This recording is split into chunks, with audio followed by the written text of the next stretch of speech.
Hello everyone, welcome back once again. जैसा कि आपको पता ही है कि हम सब्जेक्ट नॉलेज पे बिहार जीविका के area coordinator and community coordinator की क्लासेस चल रही हैं और आज की हमारी जो क्लास है वो 9वीं क्लास है, ठीक है। और आज हम जो सेंट्रल गवर्नमेंट की स्कीम को पढ़ने वाले हैं वह है प्रधानमंत्री ग्राम सड़क योजना, ठीक है। ध्यान रखना है कि क्या है, प्रधानमंत्री ग्राम सड़क योजना है। और इससे पहले हमने 3 जो है योजनाओं को पढ़ लिया है, ठीक है। और आज का हमारी ये चौथा योजना है सेंट्रल गवर्नमेंट की। तो चलिए स्टार्ट करते हैं। प्रधानमंत्री ग्राम सड़क योजना है भारत सरकार की एक राष्ट्रव्यापी केंद्र प्रायोजित योजना है। तो राष्ट्रव्यापी है और केंद्र प्रायोजित यानी सेंट्रल गवर्नमेंट की स्कीम है, ध्यान रखना है, जिसे दिसंबर 2000 में शुरू किया गया था। तो डेट यहाँ पे मेंशन है, ठीक है, दिसंबर 2000 में इसको शुरू किया गया था। इसका जो उद्देश्य है गरीबी कम करने और ग्रामीण विकास के लिए पात्र बिना सड़क संपर्क वाले ग्रामीण इलाकों को अच्छी 12 सड़कों से जोड़ना है, ठीक है। तो ध्यान रखना है कि इसका जो पर्पज़ क्या है, तो ग्रामीण गरीबी को कम करने के लिए जो ग्रामीण विकास के तहत पात्र जो सड़कें हैं वो यानी ग्रामीण इलाकों में जो सड़कें, जिन इलाकों में सड़कें उपलब्ध नहीं है वहाँ पे 12 सड़कों को उपलब्ध कराना इसका उद्देश्य है।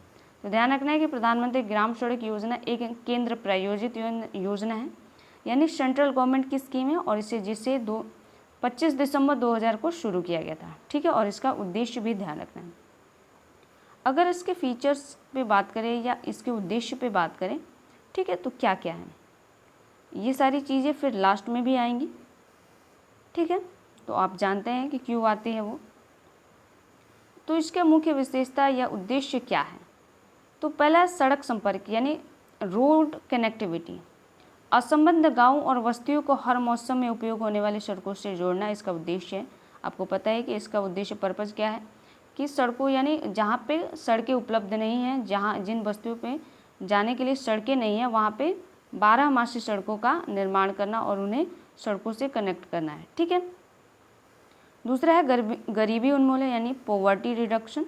इस योजना को गरीबी कम करने के लिए एक महत्वपूर्ण रणनीति के रूप में देखा जाता है, क्योंकि यह लोगों को बाज़ारों, स्कूलों और स्वास्थ्य केंद्रों जैसे आर्थिक और सामाजिक सेवाओं तक बेहतर पहुंच प्रदान करते हैं। अब जैसे आप लोगों को पता है कि एक गांव है, वहाँ पे जाने के लिए रोड ही नहीं है, ठीक है, सड़क ही नहीं है, वहाँ से स्कूल नहीं जा सकते हैं क्योंकि सड़क है नहीं, बाज़ार नहीं जा सकते हैं, स्वास्थ्य केंद्र नहीं जा सकते। तो सड़क की जो कनेक्टिविटी होती है ना, वो जीवन को बेहतर करती है। आने जाने की सुविधाएं अगर अच्छी होएंगी तो उससे गरीबी उन्मूलन में भी मदद मिलती है, ठीक है, एक बेटर कनेक्टिविटी मिलती है। उसके बाद है उन्नयन यानी अपग्रेडेशन, ठीक है, उन्नयन। इसमें उन जिलों में मौजूदा ग्रामीण सड़कों को 12 मानकों तक अपग्रेड करना भी शामिल है, जहां सभी पात्र बस्तियां पहले से जुड़ी हुई हैं, ठीक है। तो उनका उन्नयन करना भी इसमें सम्मिलित है। उसके साथ साथ बात करें तो सामाजिक आर्थिक विकास करना भी इसका उद्देश्य है, यानी सोशियो इकोनॉमिक डेवलपमेंट, ठीक है। एक मजबूत सड़क नेटवर्क बनाकर इस योजना का लक्ष्य समग्र विकास को बढ़ावा देना है, जिसमें कृषि, आय में वृद्धि, रोजगार के अवसर और शिक्षा व स्वास्थ्य देखभाल तक बेहतर पहुंच शामिल है, ठीक है। तो ये सामाजिक आर्थिक विकास को भी बढ़ावा देने में मदद करता है। इसके साथ ही साथ ग्रामीण संपर्क यानी रूरल कनेक्टिविटी, इस योजना का प्राथमिक लक्ष्य बिना सड़क वाले गांवों को सभी मौसम में उपयोग होने वाली यानी 12 सड़कों से जोड़ना है। यह ग्रामीण विकास के लिए महत्वपूर्ण है क्योंकि यह लोगों को स्कूल, बाजार और अस्पताल जैसी सामाजिक सेवाओं के पहुंच सुनिश्चित करता है। ये शायद रिपीट हो गया, कोई बात नहीं। अगला है जनसंख्या आधारित पात्रता यानी पॉपुलेशन बेस्ड एलिजिबिलिटी क्या है। तो यह योजना गांव के बजाय आबादी यानी हैबिटेशन को लक्षित करते हैं, यानी कितने लोग वहाँ पे रहते हैं, कितने गांव हैं, ये सिर्फ जरूरी नहीं है कितने लोग वहाँ पे रहते हैं, उसको लक्षित करता है।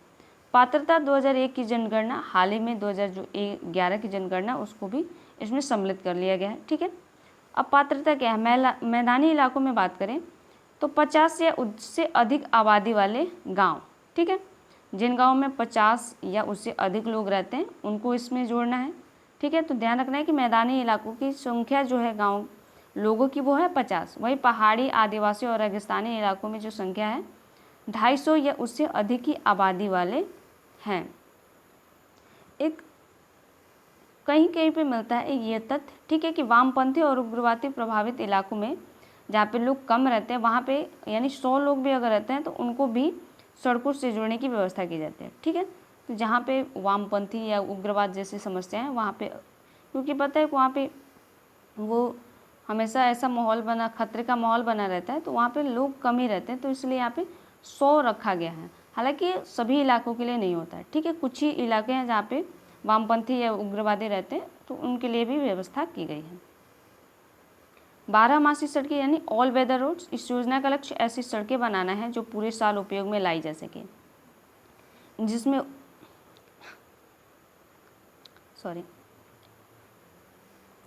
जिसमें उचित जल निकासी और पुलिया जैसी व्यवस्थाएं शामिल होते हैं। तो 12 मासी सड़कों में क्या क्या सम्मिलित होता है?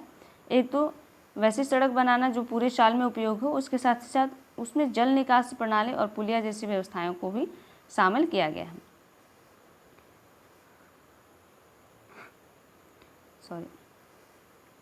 मौजूदा सड़कों का उन्नयन यानी अपग्रेडेशन ऑफ एग्जिस्टिंग रोड्स, यानी जो रोड बन चुकी हैं उनका उन्नयन करना, उनमें अगर कोई खराबी हो गई यानी टूट फूट हुआ है तो उनको मतलब बेटर कनेक्टिविटी करना, ठीक है। सभी पात्र आबादी को पहले से ही 12 मासी सड़कों से जोड़ा जा चुका है। जहाँ पे 12 मासी सड़कें बनाई जा चुकी है वहाँ योजनाओं को मौजूदा सड़कों को निर्धारित मानकों के साथ अपग्रेड करने की अनुमति देता है। हालांकि यह पहले से बनी हुई डामर या सीमेंट की सड़कों की मरम्मत को कवर नहीं करता है, ठीक है। यहाँ पे ध्यान रखना है कि उनकी मरम्मत को कवर नहीं करता है, हालांकि उसमें जो मानदंड है उनको अपग्रेड करने की बात करता है, ठीक है, तो ध्यान रखना है। उसके बाद आता है डिसेंट्रलाइज प्लानिंग यानी विकेंद्रीकृत योजना। सड़कों का चयन स्थायी निर्वाचित प्रतिनिधियों के परामर्श से जिला पंचायत द्वारा किया जाता है। जो सड़कों का चयन होता है वो कौन करता है? तो जिला पंचायत के तहत किया जाता है, ठीक है। गुणवत्ता और प्रबंधन की बात करें तो यानी क्वालिटी मैनेजमेंट की, तो प्रधानमंत्री ग्राम सड़क योजना के निर्माण की उच्च गुणवत्ता सुनिश्चित करने के लिए एक त्रिस्तरीय गुणवत्ता का प्रबंधन किया गया है, ठीक है। कौन सी त्रिस्तरीय पैटर्न है? उसकी त्रिस्तरीय पैटर्न की व्यवस्था की है। आगे उन चीज़ों को हम देखेंगे भी कौन से 3 स्तर हैं, ठीक है। वित्त पोषण पैटर्न यानी फंडिंग पैटर्न, इसकी शुरुआत में प्रधानमंत्री ग्राम सड़क योजना पर 100% केंद्र प्रायोजित थी, यानी जब स्टार्टिंग की गई थी इस योजना की तो उस टाइम पे केंद्र का जो फंड था वो 100% यानी जितना पैसा होता था केंद्र सरकार देती थी। हालांकि वर्ष 2015-16 से पूर्वोत्तर और हिमालयी राज्यों को छोड़कर सभी राज्यों के लिए केंद्र और राज्य सरकारों के बीच वित्त का जो अनुपात है वो 60 और 40 कर दिया गया और पूर्वोत्तर और हिमालयी राज्यों के लिए 90-10 कर दिया गया। तो जो मैदानी इलाकों के राज्य हैं, ठीक है, उनके लिए 60 और 40 की फंडिंग है, यानी 60% सेंट्रल गवर्नमेंट की और 40% स्टेट गवर्नमेंट की। वही हिमालयी और पूर्वोत्तर राज्यों के लिए 90 और 10 का आंकड़ा चलता है, जिसमें 90% सेंट्रल गवर्नमेंट पेड करता है और 10% स्टेट गवर्नमेंट पेड करता है पैसे, ठीक है। अब इस योजना के जो कई चरण हैं, जैसे हम ऊपर बात की कि 3 चरण हैं। इस योजना को अपने लक्ष्य को प्राप्त करने के लिए कई चरणों में लागू किया गया है। पहला चरण जो है यानी प्रधानमंत्री ग्राम सड़क योजना है जो 2000 में लागू किया गया था, ठीक है। जो इसका उद्देश्य क्या है? उद्देश्य पात्र और बिना सड़क संपर्क वाले गाँवों को नई 12 मासी सड़कों से कनेक्टिविटी प्रदान करना। यानी पहला स्टेप में क्या है कि जहाँ पे सड़कें 12 मासी सड़कें उपलब्ध नहीं हैं उनको कनेक्टिविटी प्रदान करनी, यानी वहाँ पे सड़कें बनाना। दूसरा आता है 2013 में दूसरा चरण। इस चरण में मौजूदा ग्रामीण सड़क नेटवर्क को मजबूत करने पर ध्यान केंद्रित किए गए। इसमें उच्च आर्थिक क्षमता वाली चुनी हुई मौजूदा ग्रामीण सड़कों को अपग्रेड किया गया ताकि वे ग्रामीण बाजारों और केंद्रों से जुड़ सकें, ठीक है। तो जो सड़कें बनाई गई थी उसको 2013 से अपग्रेड किया गया, यानी दूसरे चरण में अपग्रेड किया गया। अब बात करते हैं तीसरे चरण की जो 2019 में चालू होता है, ठीक है। तो ये तीनों चरणों को ध्यान रखना है, पहला चरण कब स्टार्ट हुआ, दूसरा चरण कब स्टार्ट हुआ, टाइम वगैरह सब। तो तीसरा जो है इस उद्देश्य का मुख्य उद्देश्य उन मार्गों और प्रमुख ग्रामीण संपर्कों को मजबूत करना है जो गाँवों को स्कूलों, अस्पतालों और कृषि बाजार जैसे प्रमुख आर्थिक और सामाजिक बुनियादी ढांचे से जोड़ते हैं। यानी थर्ड में क्या गया है कि गांव में जो स्कूल हैं, अस्पताल हैं या कृषि बाजार हैं, उनसे जोड़ना इसका मेन लक्ष्य रखा गया। तो इसको ध्यान रखना है कि थर्ड चरण में किन किन क्षेत्रों को जोड़ने की बात की गई है। वही गुणवत्ता और नियंत्रण की बात करें, क्वालिटी कंट्रोल की, तो निर्माण की उच्च गुणवत्ता सुनिश्चित करने के लिए एक त्रिस्तरीय गुणवत्ता प्रबंधन लागू किया गया। ठीक है, जो हमने 3 स्तर देखा, इसमें ठेकेदार, राज्य और राष्ट्रीय स्तर पर जांच शामिल है। सड़कों को टिकाऊ बनाया जाता है और पूरा होने के बाद कम से कम 5 साल तक उन्हें न्यूनतम रखरखाव की आवश्यकता होती है। ठीक है, तो ध्यान रखना है। उसके साथ ही साथ चलते हैं आगे, तो प्रौद्योगिकी और नवाचार यानी टेक्नोलॉजी एंड इनोवेशन। यह योजना सड़कों को अधिक किफ़ायती, तेजी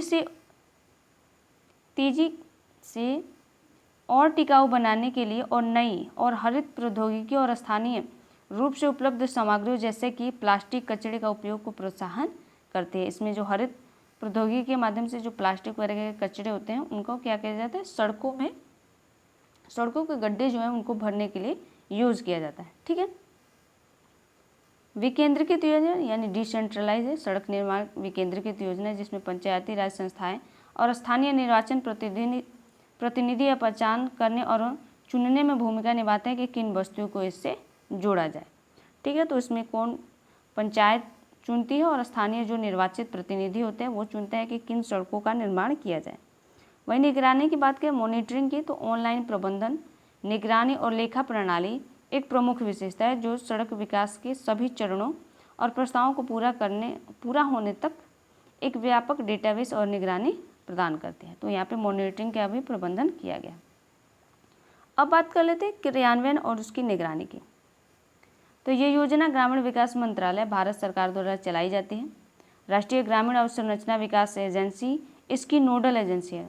तो यहाँ पे ध्यान रख सकते हैं कि नोडल एजेंसी क्या है, तो राष्ट्रीय ग्रामीण अवसंरचना विकास एजेंसी है। पूरे कार्यान्वयन की निगरानी ऑनलाइन प्रबंधन, निगरानी और लेखा प्रणाली के माध्यम से की जाती है। भारत में अपनी तरह का सबसे बड़ा डेटाबेस है जो सड़क विकास के सभी चरणों, प्रस्ताव से लेकर पूरा होने तक को ट्रैक करता है। ठीक है, तो ये कुछ बेसिक कंसेप्ट थे इसके बारे में। ठीक है, अब बात कर लेते हैं कि प्रधानमंत्री ग्राम सड़क योजना भारत सरकार का एक प्रमुख कार्यक्रम है जिसमें पात्र असंबद्ध ग्रामीण बस्तियों को हर मौसम में उपयोग किया जाने होने वाली कनेक्टिविटी प्रदान करने के लिए डिज़ाइन किया गया है। तो अब इसके फीचर्स क्या क्या हैं, इस जो योजना है इसके विशेषताएं क्या क्या हैं। हालांकि ऊपर हमने देखा हुआ है। ठीक है, तो वो ओवरव्यू था इसका प्राथमिक उद्देश्य क्या है, तो इसका मुख्य उद्देश्य उन ग्रामीण बस्तियों को एकल, बारहमासी और कनेक्टिविटी प्रदान करना है जो अभी तक किसी प्रमुख सड़क नेटवर्क से नहीं जुड़ी हैं।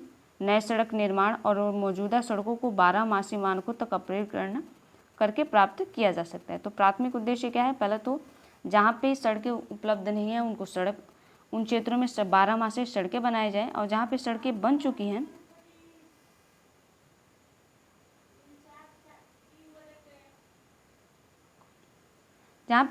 चुकी हैं उनमें उनको अपग्रेड करना। ठीक है, ये सम्मिलित होता है। दूसरा है लक्षित बस्तियाँ। पात्रता के लिए यह योजना विशिष्ट जनसंख्या को लक्षित करती है। जैसे कि हमने ऊपर भी देखा है कि जनसंख्या क्या है, जो मैदानी क्षेत्र में 500 की आबादी को रखा गया है 2011 के सेंसस के अनुसार, और पहाड़ी क्षेत्र में 250 की जनसंख्या को रखा गया है। ठीक है, और वो क्षेत्र जहाँ पे EWB ब्लॉक है वहाँ पे 100 या उससे अधिक की आबादी रखी गई है। फंडिंग तंत्र में देखें तो यह केंद्र प्रायोजित योजना है। ठीक है, केंद्र प्रायोजित योजना है जिसका अर्थ केंद्र फंडिंग का एक महत्वपूर्ण हिस्सा है। ठीक है, संशोधित पैटर्न में क्या, जो 2015-16 में इसको संशोधित किया गया, उसके तहत क्या होता है, तो पहले तो केंद्र सरकार का था, लेकिन जो 15-16 में इसको संशोधित किया गया, जिसमें अब क्या है, अधिकांश राज्यों में केंद्र का लागत जो है और राज्यों का लागत 60 और 40 के है, जबकि पूर्वोत्तर और हिमालय राज्यों में 90 और 10 का चलता है। हमने ऊपर भी इस चीज़ को देखा है। ठीक है, तो ये इसके फीचर्स हैं, रिपीट पॉइंट नहीं हो रहे हैं, ये फीचर्स है। जब पूछता है कि इसके फीचर्स क्या हैं तो वो बताया जाता है। और वो ऊपर जो हमने देखा वो ओवरव्यू है, यानी प्रधानमंत्री ग्राम सड़क योजना है उसके बारे में है। ठीक है, और ये उसकी विशेषताओं पर सिर्फ बात करें तो यह योजना विकेंद्रीकृत योजना योजना प्रक्रिया पर जोर देती है। आवश्यक सड़कों को पहचान करने के लिए ज़ेरा ग्रामीण सड़क योजनाएं और कोर नेटवर्क तैयार किए जाते हैं। फिर इन योजनाओं को स्थानीय भागीदारी और स्वामित्व सुनिश्चित करने के लिए पंचायती राज संस्थाओं को अनुमोदन के लिए प्रस्तुत किया जाता है। ठीक है। गुणवत्ता और नियंत्रण और रखरखाव की बात करें तो त्रिस्तरीय गुणवत्ता प्रबंधन है। इसमें उच्च गुणवत्ता वाले निर्माण को सुनिश्चित करने के लिए कठोर त्रिस्तरीय प्रणाली लागू है। जैसे कि हमने बात किया, ठेकेदारी या साइट स्तर पर जांच की जाती है। फिर राज्य स्तरीय स्वतंत्रता एजेंसियाँ उसकी जांच करती है। और उसके बाद थर्ड जो है ग्रामीण, जो राष्ट्रीय ग्रामीण अवसंरचना विकास एजेंसी द्वारा नियुक्त राष्ट्रीय गुणवत्ता मॉनिटर भी इसकी मॉनिटरिंग करते हैं। यानी जो सड़कें बनती हैं उनकी मॉनिटरिंग 3 स्तरों पर की जाती है। अब बात करें रख रखाव की, तो प्रधानमंत्री ग्राम सड़क योजना के तहत निर्मित सड़कों का रखरखाव पंचायती राज संस्थाओं द्वारा किया जाना है। इसमें राज्य आगे की फंडिंग प्राप्त करने के लिए एक संतोषजनक रखरखाव तंत्र प्रदान करते हैं। तो रखरखाव की फंडिंग जो है राज्य सरकार करती है और ये जो पंचायतों के हैंड में होती है वो इसका रखरखाव करते हैं। अगर चरणबद्ध क्रियान्वयन की बात करें तो हमने ऊपर भी देखा इसको। ठीक है। पहला चरण 2000 में आया, 2000 में पहला, और उसमें पात्र बस्तियों को क्या था, जहाँ पे बस्तियाँ उपलब्ध नहीं है उनको कनेक्टिविटी प्रदान करना। दूसरा आया इसमें मौजूदा जिलों में मौजूदा ग्रामीण सड़कों नेटवर्कों को अपग्रेड किया गया, दूसरे में अपग्रेड किया गया। और थर्ड में क्या किया कि लिंकेज प्रदान की गई ग्रामीण क्षेत्रों में उन मार्गों को अपग्रेड करके मौजूदा ग्रामीण सड़कों को मजबूत करने का लक्ष्य रहेगा, जिसमें बस्तियों को कृषि बाजार, उच्च माध्यमिक विद्यालय और अस्पतालों जैसे प्रमुख सेवाओं के साथ यानी केंद्रों के साथ जोड़ने का प्रयास किया गया। उसके साथ बात करें कि तकनीकी और टिकाऊ दृष्टिकोण क्या था इसका, तो ये योजना निर्माण लागत और पर्यावरणीय प्रभाव को कम करने के लिए नई और ग्रीन प्रौद्योगिकी और स्थानीय रूप से उपलब्ध सामग्रियों जैसा कि प्लास्टिक कचरे और कोल्ड मिक्स के उपयोग को बढ़ावा देती है। तो ये जो कचरा उपलब्ध होता है, कचरा जो होता है उसको निस्तारण में भी ये हेल्प होती है, ग्रीन प्रौद्योगिकी को बढ़ावा देती है।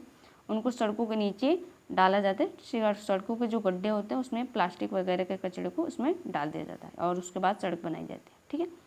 तो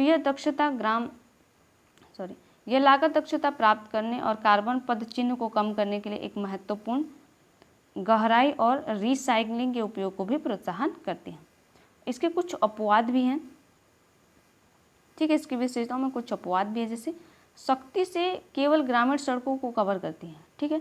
शहरी सड़कों और मौजूदा डामर सीमेंट की सड़कों की मरम्मत भले ही वे खराब स्थिति में हो, आमतौर पर कार्यक्रम के दायरे से बाहर रखा जाता है।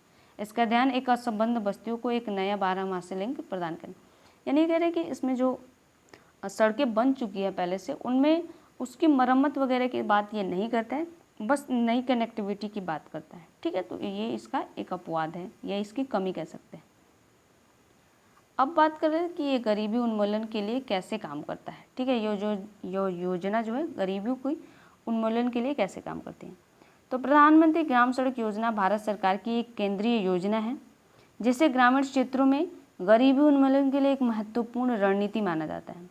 हालांकि इसका प्राथमिक उद्देश्य असंबद्ध बस्तियों को हर मौसम में उपयोग होने वाली सड़क कनेक्टिविटी प्रदान करना है, लेकिन बुनियादी ढांचे के विकास से महत्वपूर्ण आर्थिक और सामाजिक प्रभाव पड़ते हैं जो सीधे तौर पर गरीबी को कम करने में योगदान देते हैं। ठीक है। तो अब बात कर लेते हैं कि ये गरीबी को कैसे दूर करता है या गरीबी को कैसे कम करता है। तो ये जो योजना है कई प्रमुख तरीकों से गरीबी को कम करने के लिए उत्प्रेरक रूप में कार्य करता है। यानी कैसे काम करता है इसको देख लेते हैं। तो बाजारों और आर्थिक अवसरों तक बेहतर पहुंच, ग्रामीण क्षेत्रों को व्यापक सड़क नेटवर्क से जोड़कर प्रधानमंत्री ग्राम सड़क योजना किसानों को अपनी उपज को स्थानीय और क्षेत्रीय बाजारों तक अधिक कुशलता से और कम लागत पर पहुंचाने की सुविधा प्रदान करती है। इससे फसल के बीच होने वाले नुकसान में कमी आती है और उन्हें अपनी उपज के लिए बेहतर कीमत मिलती है, जिससे उनकी आय सीधे तौर पर बढ़ती है और वस्तुओं और कच्चे माल के प्रवाह को भी सुविधाजनक बनाती है, जिससे ग्रामीण क्षेत्रों में गैर कृषि रोजगार के छोटे पैमाने पर उद्योगों को विकास को बढ़ावा मिलता है। आपको पता है कि ग्रामीण विकास में क्या आता है, सड़कें एक मेन रोल प्ले करती है। जहाँ भी सड़की कनेक्टिविटी होंगी वहाँ पे क्या होगा कि अच्छी फैसिलिटी प्रोवाइड कराना ईजी हो जाता है। ठीक है। अगर सड़कें होंगी तो सामान को ले जाने आने जाने की सुविधा होगी, ठीक है। तो वहाँ पे कनेक्टिविटी बेटर होती है और जो किसान वगैरह हैं वो अपनी उपज को यानी जो भी उनकी फसल है उसको डायरेक्ट मार्केट तक ले जाकर बेच सकते हैं या छोटे उद्योग लगा सकते हैं और उनका जो मॉडिफाई करके या क्या है कि उनको संशोधित करके प्रसंस्कृत करके उनका कुछ बनाकर और उसको भी मार्केट में सप्लाई कर सकते हैं। तो सड़क कनेक्टिविटी बहुत ज़रूरी होती है, ठीक है। तो यही कह रहा है कि ये सड़क कनेक्टिविटी प्रदान करता है जिससे क्या होता है कि जो उनकी फसलें होती है उनको टाइम पर वे बेचते हैं जिससे उनकी आय में बढ़ोतरी होती है और जो लागत होता है आने जाने का जो भाड़ा होता है उसमें भी कमी आती है, ठीक है। अगला है सामाजिक सेवाओं तक बेहतर पहुंच। हर मौसम में उपयोग होने वाली सड़कों की उपलब्धता से ग्रामीण निवासियों के लिए आवश्यक सामाजिक सेवाओं तक पहुंच आसान हो जाता है। इसमें क्या क्या शामिल है? पहला है स्वास्थ्य। निवासी समय पर खासकर आपात स्थिति में क्लिनिक और अस्पताल तक पहुंच सकते हैं। स्वास्थ्य कार्यकर्ताओं और चिकित्सकों की आपूर्ति भी दूर दराज के गाँव में आसानी से पहुँच सकते हैं। जैसे किसी व्यक्ति का स्वास्थ्य खराब हुआ तो अच्छी सड़क होएगी तो ईजिली बहुत ही आसानी से और बहुत ही फास्ट तरीके से वो अस्पताल जा सकता है या कोई चिकित्सक है कोई डॉक्टर है तो वो दूर दराज के गाँव में भी आसानी से आ जा सकता है, ठीक है। दूसरा है कहता है शिक्षा। बेहतर सड़कें छात्रों और शिक्षकों के लिए यात्रा के समय और प्रयास को कम करती हैं जिससे स्कूलों में नामांकन और उपस्थिति दर बढ़ती है और बीच में पढ़ाई छोड़ने की दर कम हो जाती है। तो अगर अच्छी सड़कें होंगी तो जो आने जाने की सुविधाएं होंगी छात्रों या शिक्षकों को वो अच्छी हो जाएंगे। आने जाने में जो लगने वाला समय अगर कच्ची सड़क होगी तो आपको पता है कि आने जाने में कितनी कठिनाइयाँ होती हैं। तो इससे क्या होगा कि बेहतर शिक्षा वगैरह में भी बढ़ोतरी होगी, ठीक है। अन्य सेवाओं की बात करें तो बैंकिंग सेवाएं, सरकारी कार्यालयों और अन्य महत्वपूर्ण सुविधाओं तक भी पहुँच को बेहतर बनाती हैं, ठीक है, सड़कें अगर से। उसके बाद ये रोजगार सृजन का काम भी करती हैं, ठीक है। प्रधानमंत्री ग्राम सड़क योजना की सड़कों के निर्माण और रख रखाव से प्रत्यक्ष और अप्रत्यक्ष दोनों तरह के रोजगार के अवसर पैदा होते हैं, ठीक है। तो ये जो रोजगार सृजन में भी मदद करता है, जब गांव में सड़कें बनती हैं तो उसमें लोगों को काम मिलता है। तो ये प्रत्यक्ष और अप्रत्यक्ष दोनों रूपों से उसमें रोजगार का सृजन करता है। प्रत्यक्ष कैसे करता है? तो यह योजना सड़क निर्माण और रख रखाव की गतिविधियों के लिए सीधे तौर पर स्थानीय मजदूरों को रोजगार देती है, ठीक है। और अप्रत्यक्ष की बात करें तो बेहतर कनेक्टिविटी स्थानीय आर्थिक गतिविधियों को बढ़ावा देती है। इससे कृषि, परिवहन और छोटे व्यवसायों से नए रोजगार के पैदा होने की संभावना बढ़ जाती है, ठीक है। अब बात करें व्यापक अर्थव्यवस्था के एकीकरण की, तो ये अलग थलग पड़े गांवों को व्यापक राष्ट्रीय अर्थव्यवस्था से जोड़कर प्रधानमंत्री ग्राम सड़क योजना ग्रामीण अलगाव के चक्र को तोड़ने में मदद करती है। यह एकीकरण जीवन में स्तर एवं दीर्घकालिक निरंतर वृद्धि प्रदान करती है क्योंकि यह परिवारों को धन और मानव पूंजी जमा करने की अनुमति देती है। बढ़ती हुई गतिशीलता और कनेक्टिविटी ग्रामीण क्षेत्र में निजी निवेश को भी प्रोत्साहित करती है जिससे आर्थिक विकास और गरीबी को कम करने में मदद मिलती है। तो बेटर कनेक्टिविटी होगा तो यहाँ पे छोटे छोटे उद्योग भी लगते हैं, ठीक है। और कनेक्टिविटी के माध्यम से ही क्या होता है कि एक बेहतर परिवेश बनता है, ठीक है। तो अगर संक्षेप में बात करें तो प्रधानमंत्री ग्राम सड़क योजना सिर्फ सड़क बनाने के बारे में ही नहीं है, यह एक ऐसे बुनियादी ढांचे बनाने में है जो दीर्घकालिक सामाजिक आर्थिक विकास की अनुमति देता है जो अस्थायी गरीबी उन्मूलन के लिए आवश्यक है, ठीक है। तो ये था प्रधानमंत्री ग्राम सड़क योजना के बारे में, क्या है ये, ठीक है। प्रधानमंत्री ग्राम सड़क योजना क्या है, इसकी विशेषताएं क्या है और ये कैसे गरीबी उन्मूलन में सहायता करता है, ठीक है। तो ये इसकी डिटेल वीडियो थी। तो मिलते हैं नेक्स्ट वीडियो में गाइस, तब तक के लिए धन्यवाद।